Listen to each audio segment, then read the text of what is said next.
E aí, beleza? Preste atenção nessa frase de Foucault. Todo discurso é interdiscursivo. Não se esqueça, por favor, de que o seu discurso é a sua voz. O seu discurso é a sua fala. Então você tem o seu discurso. O seu jeito de falar é seu. A sua voz é sua. Cada um tem o seu jeito de falar. Cada um tem o seu discurso. Mas apesar de o seu discurso ser seu, apesar de o seu discurso ser seu, apesar de a sua voz ser sua, a sua voz é influenciada por outras vozes. É claro que você é influenciado pela sua família. É claro que a sua fala é influenciada pela sua orientação política. Claro, por sua religião, pelos livros que você lê, pelos amigos que você tem, pelos filmes a que você assistiu. O seu jeito de falar, de escrever, de pensar, o seu discurso é interdiscursivo.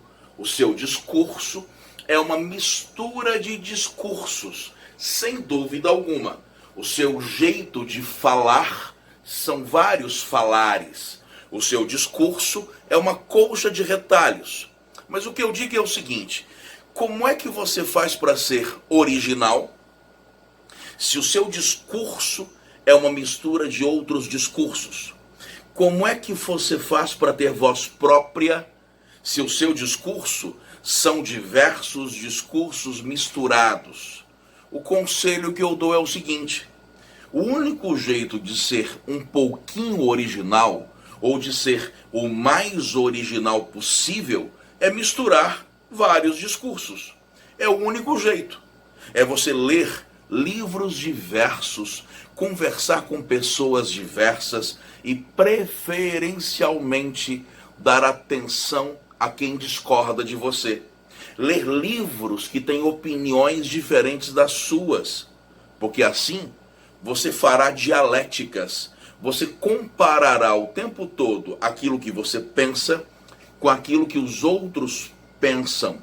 Se você é uma pessoa humilde para ouvir o outro e prestar atenção no outro, você vai se enriquecer profundamente. Porque assim, comparando o que você pensa, aquilo que o outro pensa, o seu ponto de vista, ainda que você não mude o seu ponto de vista, o seu ponto de vista vai se aperfeiçoando cada vez mais. Nesse mundo em que o seu discurso é uma mistura de outros discursos, o melhor jeito de ter voz própria, o melhor jeito de ter opinião, pelo menos um pouco mais original, é ler quem discorda de você, é conversar com quem discorda de você. E aí nós entramos num problema sério que são as bolhas digitais.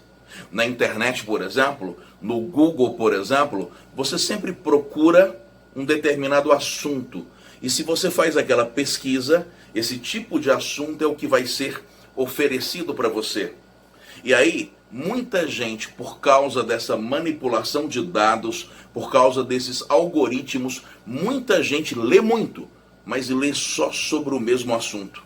Ler só sobre o mesmo assunto é emburrecedor. O que me faz lembrar Schopenhauer, que dizia o seguinte: olha, ler pode ser uma fonte de inteligência, mas para muita gente, ler é uma fonte de emburrecimento. Muita gente fica mais burra porque lê muito. E quando é que ler emburrece? Quando a pessoa só lê sobre o mesmo assunto, sobre a mesma coisa. Aí a pessoa vai sendo doutrinada e tornando-se incapaz de respeitar a opinião do outro, tornando-se incapaz de pensar. Até porque aquele que só lê sobre o mesmo assunto, o famoso monotemático, o intelectual de um livro só, acha que está pensando. E ele só está reproduzindo discursos alheios, reproduzindo falas alheias. Essa pessoa que pensa, está longe de pensar. O melhor jeito de pensar, o melhor jeito de ser original é ler quem discorda de você. E prestar atenção. E tentar entender por que o outro pensa como pensa. Com bastante respeito. Há muita gente que discorda de mim. E gente bastante inteligente. Isso é fundamental. Pensar isso é fundamental para que eu construa a minha inteligência. Tentar com respeito entender a opinião daquele que discorda de mim. Valeu? Um abraço. Tchau.